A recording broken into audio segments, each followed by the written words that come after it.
Bueno, soy Luis de Blas, soy gestor de Valentum junto con Chus. Empezamos hace 8 años y pico esta aventura. Gestionamos 2 fondos, Valentum, que es un poco nuestro flagship, y Valentum Magno, que es en compañías un poco más grandes. Esto es parte de nuestra presentación corporativa que hacemos institucional y tal, pero bueno, pues es una fotito y tal.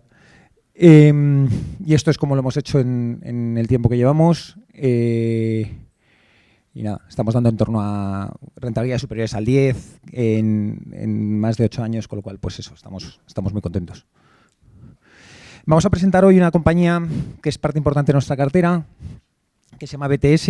Es una compañía que se dedica a implementar la estrategia de las consultoras estratégicas en compañías, valga la redundancia.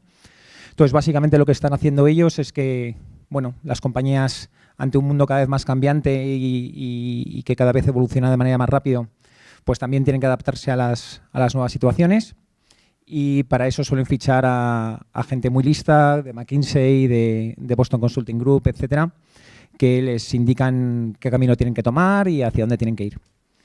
Lo que pasa es que el pavo que es de Boston Consulting Group no implementa la estrategia. Él le dice al CEO qué es lo que tiene que hacer, pero no se mete en el fango y no les dice a los empleados de la compañía cliente cómo implementar esa estrategia. Ahí, en esa cosa que ellos no quieren hacer, es donde entra BTS. Entonces, BTS lo que hace básicamente es el coaching a todos los empleados para implementar esa estrategia. La compañía fue fundada en 1986 por Henrik Ekelund. Aquí es una cosa interesante. Henrik acaba de dejar la compañía, pasa a ser chairman. Tiene un 20% de la compañía y un 40% de los derechos de voto. La compañía vende más de 2 billion SEK en ventas. Esto es una cosa que la compañía en sus presentaciones saca mucho pecho de esto, pero 2 billion de SEK en ventas es una caca. Son 200 millones de euros. Y es lo que más cachondo nos pone. Tienen unos 1.200 empleados y otros 500 freelance, que es lo que... porque ellos, en función de la demanda, se pueden adaptar con estos freelance para cumplir. Más de 1.200 clientes y clientes muy gordos. Más de 50 compañías del Fortune 100 son suyas, y más de 40 de las 100 compañías más grandes del mundo también son clientes. Esto es lo que ha hecho la compañía desde su fundación. El IPO fue en el año 2001 y el crecimiento que ha tenido ha sido del 13% anual, casi todo orgánico. Y en cuanto al incremento de beneficios, todavía es mayor, es del 17%. Y ahí tenéis, el shareholder return es una auténtica pasada. Entonces, lo que os contaba antes, ellos ayudan un poco a ejecutar la estrategia de las empresas y además desde aquí se han ido especializando en diferentes nichos porque hacen ya un poquito más de cosas. El mundo también está cambiando, ellos también se han tenido que adaptar. Luego contaré un poquito más de esto. Pero lo hablaba antes con Carlos, el tema de la falta de talento y de ser capaz de retener al empleado es una cosa que de un año para acá se ha vuelto algo completamente clave. Entonces ellos también están mucho en el tema de la fidelización del talento. Fijaos que 3 de las 7 divisiones que tienen ellos están relacionados con ello. Y luego se diferencia respecto sobre todo a grandes compañías de software que pueden tener bibliotecas de coaching a ser un servicio personalizado y muy práctico. Entonces ellos le hacen el coaching a un CFO y no le dan un password al CFO para que entre en una biblioteca y haga el tal. No. O sea, es un pavo que te da una clase que te dice exactamente qué es lo que quiere la compañía, cómo va a implementar esa estrategia, cuáles son los objetivos que tiene, muy detallado, muy masticadito y dado por gente que se dedica a esto. Y este punto que digo también lo vamos a volver a tocar. Y lo vamos a volver a tocar porque vamos a ir para atrás. Entonces, Si veis la compañía en el año 2020, tiene una caída de ventas significativa. Y en beneficios ni os cuento. O sea, la leche que se dan en el 20 es descomunal. Y es que Henrik decide no echar a nadie en el 20 y decide que se tiene que, como ya no pueden visitar a las empresas, tienen que adaptarse de manera rápida al nuevo entorno. Compra 2 compañías pequeñas que hacen coaching online. Con ese know-how lo aplica a toda la compañía. Y para que os hagáis una idea, en estos momentos, aunque va hacia menos, el 90% de las sesiones se están dando online, cuando antes no se daban. Y estamos hablando de un año de diferencia. Ahora sí que es cierto que el offline está volviendo, pero está para quedarse. Se les quedarán un 50-50, un 60-40, incluso ganando el online. Entonces, ¿por qué no echa a nadie? Pues no echa a nadie porque es consciente del talento que tiene en casa. Y que tener que volver a atraer a ese talento sería muy, muy difícil. Y bueno, fue un momento donde nosotros aprovechamos para comprar más acciones y nos ha salido bien, aunque bueno, fue el momento que empezamos nosotros para comprar acciones, porque esta compañía venimos siguiéndola desde el año 16. Esta compañía, la parte buena que tiene para nosotros como españoles, que nosotros siempre nos quejamos de que el mercado español es muy estrecho, es que el Deputy CEO, que es un tío chipriota, está casado con una pava de Bilbao y vive en Bilbao. Entonces, le vemos mucho. Y fue por eso como descubrimos la compañía. Os cuento chascarrillos para que veáis un poco también cómo llegamos a empresas. Nosotros llegamos a empresas siempre viéndolas. O sea, decimos que sí a todas las reuniones y, bueno, a casi todas, porque hay gente que ya nos ha mentido tanto que ya no les vemos, pero básicamente es como encontramos ideas. Volviendo un poco al mercado y al crecimiento y a los 200 millones de euros que venden y por qué nos pone tan cachondo eso, estamos hablando que el mercado, ellos calculan que es un mercado de 30 billion. Es un mercado de 30 billion donde son la compañía más grande. La segunda compañía del mercado es la mitad que ellos. Está controlada por un private equity, puede haber algo de riesgo ahí, de que toquen un poquito el tema de adquisiciones, etcétera, y que puedan ser agresivos, pero el mercado es gigante. El mercado es gigante. Se encuentran a veces con Big Four, sobre todo Accenture, que Accenture se está metiendo en todos lados. Y también se encuentran, y ese es un riesgo, empiezan a encontrarse con compañías de recursos humanos. Que las compañías de recursos humanos también se están metiendo en temas de coaching. Entonces, bueno, eso es un poco cómo está el tema. El 80% de sus ventas vienen de clientes existentes. La vida media de relación con una empresa son 7 años. Y bueno, y en estas compañías donde el capital humano es lo importante, los indicadores adelantados, que ya tocaremos más tarde, son el número de empleados, lo que están ellos contratando. Bueno, están en 1071, han terminado primer trimestre de 2022 por encima de 1200. Están creciendo casi cercano al 10% trimestral, con lo cual, bueno, estamos contentos con esa parte. Si veis también el net turnover per employee, está en 2 millones de SEK y ellos han tenido hasta casi un 20%, han tenido más de un 20% respecto a eso. Es lógico que caiga cuando estás creciendo tanto, porque al empleado tienes que formarlo y entonces tardas en torno a 3-6 meses hasta que lo formas. Pero esa palanca debería de converger hacia niveles de 2.400.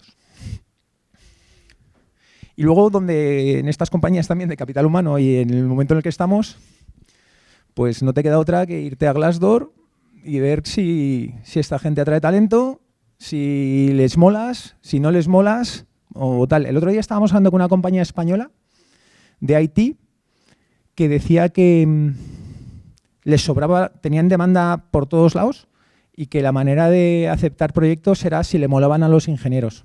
Pero así te lo decían. Dicen, esto de Mercadona mola, lo hacemos. Entonces, está cambiando un poquito el nivel de decisión en las compañías y, bueno, pues el empleado está siendo parte fundamental ahora mismo.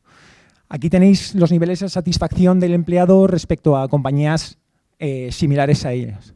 Pues un Korn Ferry, un Accenture, un Boston Consulting Group, un Heidrick & Struggles, un Mindgym o un McKinsey. Y veis que respecto a esos pedazos animales, la compañía, pues tanto en Overall Satisfaction como en Culture and Values, como en Positive Business Outlook, como en CEO Approval, los tíos salen súper bien. Entonces, bueno, el CEO Approval, ahora que se va, no vale de nada, pero bueno, en fin. La pava que entra es la pava que ha desarrollado Estados Unidos. Estados Unidos es la división más grande ahora mismo. O sea, la pava que entra en principio debe ser muy buena. Pensamos, hemos hablado ya 2 veces con ella y nos da muy buen feeling, pero bueno.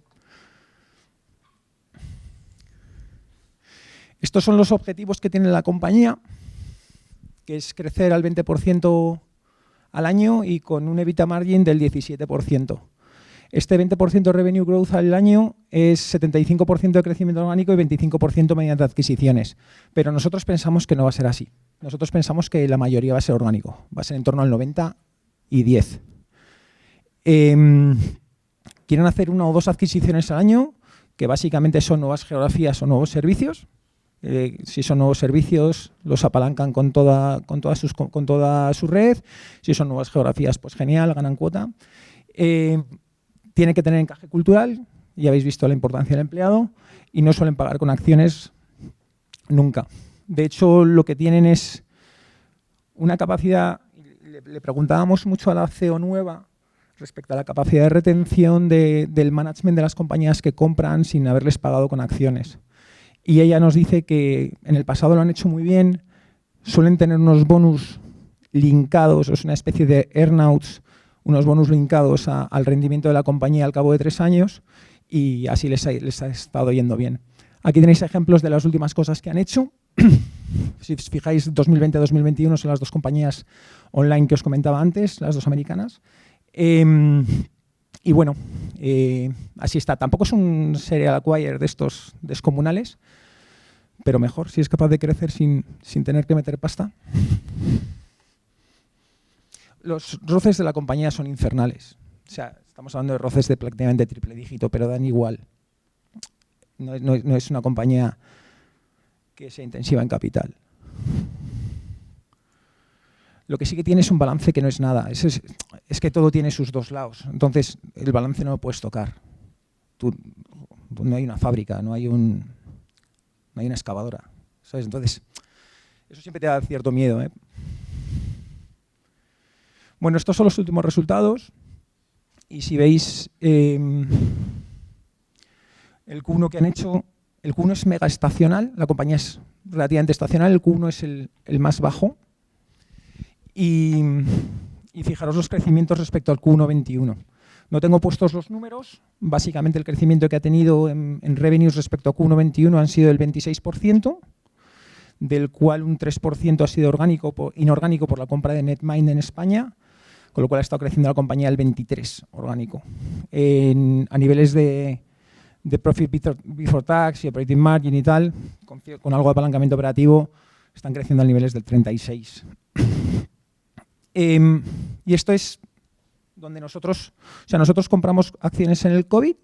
Esta es cuando le vimos nosotros hace 4 o 5 años, dijimos, vaya calidad de compañía, pero está cara. Compramos acciones en el COVID, en mitad del COVID, y ahí compramos como un 2% de la compañía. Y luego cuando vimos esto en los resultados del tercer trimestre del año 2021, doblamos posición. Y lo que compramos aquí hemos palmado, ¿eh? Pero, no sé, está el mercado como está. Entonces, lo que dijo Henrik aquí fue que tenían la mejor oferta del mercado, que es un mercado gigante, que solamente tienen un 1% de market share, todo lo que os he contado antes, que está muy fragmentado, que está creciendo, que es muy atractivo. Dice que ha venido creciendo a niveles del 15% durante 20 años y en profit por encima de ello, salvo en el 2020. Dice que por eso los inversores lo ven muy atractivo y tal, no sé qué, lógico. Y luego dice que sus targets financieros es incrementar margen por encima del 15%. Aquí todavía no habían dicho que iban a irse a márgenes del 17%. Y que quieren crecer todavía un poquito más deprisa, que el 15 se les había quedado corto. Esto nos puso como motos. O sea, decíamos, tronco, ¿cómo esto no está subiendo un 15%? Entonces, doblamos posición a 400. Estamos palmando un 10, tampoco estamos palmando la de Dios, pero no sé. Y es lo que están demostrando. O sea, es que has visto los resultados del primer trimestre y son la polla. Y es que van a estar, en principio pensamos que van a estar creciendo así durante mucho tiempo. Es que es solamente un 1% del mercado. Entonces, bueno, tienes un TAM gigante, tienes una compañía pequeña que tiene mucho por crecer, y a nosotros, la gente de la que más nos fiamos son de gente que en el pasado ha sido capaz de hacerlo. O sea, ya... Y luego en valoración, no nos complicamos la vida, ¿eh? O sea, nosotros la valoración es lo que menos tocamos.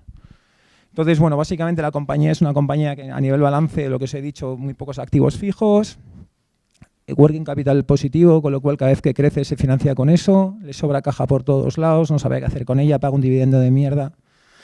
Pero lo que estás viendo es que os he puesto PER y PER-ex cash. En free cash flow convierte un poquito más del 100% del neto en free cash flow. Y veis los múltiplos a los que cotiza. Está cotizando a 28 veces PER. Nosotros siempre lo miramos ex-cash. Y bueno, si te crees los crecimientos que está teniendo, pues ahí está. Hay una cosa también que nos mola mucho y es que solo la cubren 2 analistas y uno de ellos, al cual conocemos, no se cree los crecimientos del 20% futuro y le tiene puestos crecimientos del 10%. Con lo cual, el optical multiple que ves en Bloomberg, o que ves en FactSet, o en Ticker, o en donde quieras, como es solamente hay 2 analistas, pues las estimaciones de uno son muy bajas y hacen la media, pues parece que está cotizando mucho más cara, si te crees las estimaciones de la compañía. Y eso también nos mola. Y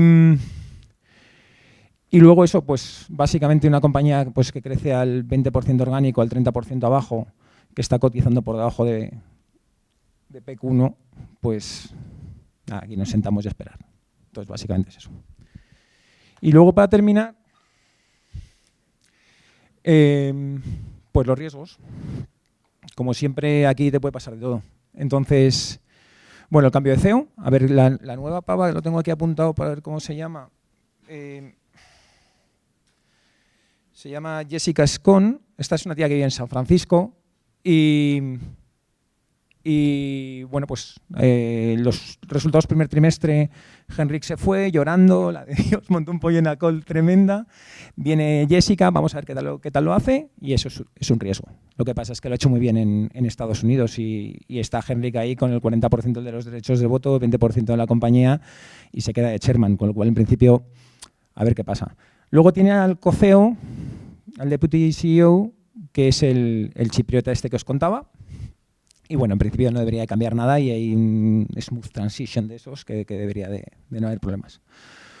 Compras que no aporten valor, que parece difícil.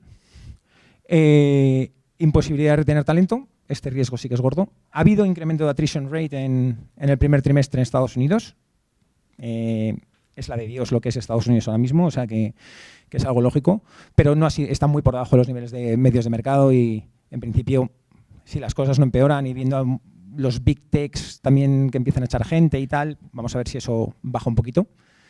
El riesgo es que en vez de crecer al 20, te crezcan al 10. O sea, tienes un multiple compression que te ponen mirando a Cuenca, porque ahí lo que te hace el mercado es que el EPS, si es 10 y te lo está hablando a 30 veces, pues la compañía vale 300.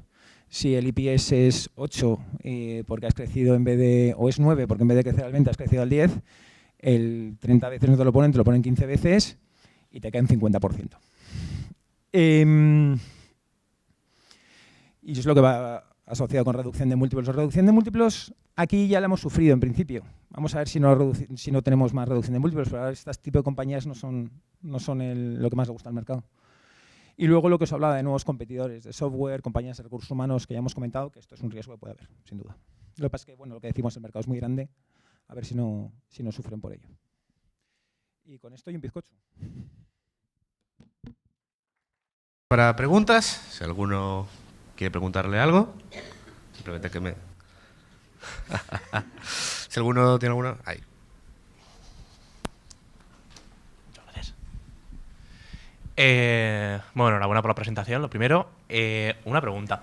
Estaba haciendo unos 2.400 millones de ventas con alrededor de 600 empleados. Ahora tiene alrededor de 1.000. ¿Crees que puede aumentar en las ventas sin aumentar el número de empleados?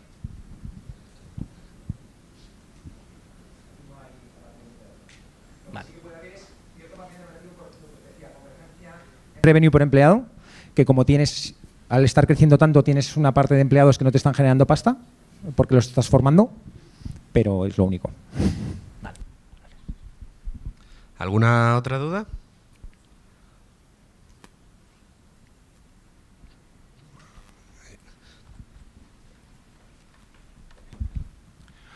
Hola, buenos días. Lo primero de todo, felicitarte por la presentación. Y luego has puesto que en el tema de riesgos existía el tema de la retención de lo que era el talento. ¿Tenéis algún ratio de lo que sería el compromiso o la fidelidad de lo que sería el trabajador con la empresa? Porque hoy en día, digamos, da la sensación de que hay bastante movimiento por tema monetario, pero igual el tema de la fidelización... Sí, por eso os decía también a la hora de compras la cultura lo importante que es. Esta gente, de todas maneras, en Estados Unidos te vas al día siguiente, no hay ningún tipo de compromiso, te vas y fuera. Entonces, lo único que lo puedes medir es con el attrition rate y con temas cualitativos que os he puesto ahí de Glassdoor, pero poquita cosa más. O sea, si estos de repente empiezan a tener una cultura mala, se vacía. Esto es un poco... yo creo que el caso más claro es un poco Indra, ¿no? En España. Entonces, Indra... Hombre, tiene la parte de defensa, que es mucho más tal, no sé qué, pero en la parte de IT, pues tienes un problema. Tienes un problema porque no atraes a nadie, no atraes talento, no tal, y por un tema de cultura empresarial. Entonces, pues eso se ve. Y tienen attrition rates muy por encima de lo que es el mercado, y no es fácil para un director de proyecto que de repente de los 10 tíos que tengas en el grupo se te vayan 5 todos los años. Entonces, es muy cabrón eso. Entonces, es un tema que hay que seguir a muerte y temas adelantados, pues solo te puedes fiar de cosas cualitativas, porque no sabes.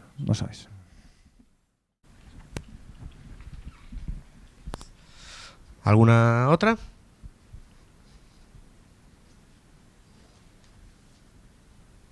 No. Último intento, ¿eh? No vuelvo a preguntar más. ¿No? Pues entonces ya ha terminado. Muchas gracias,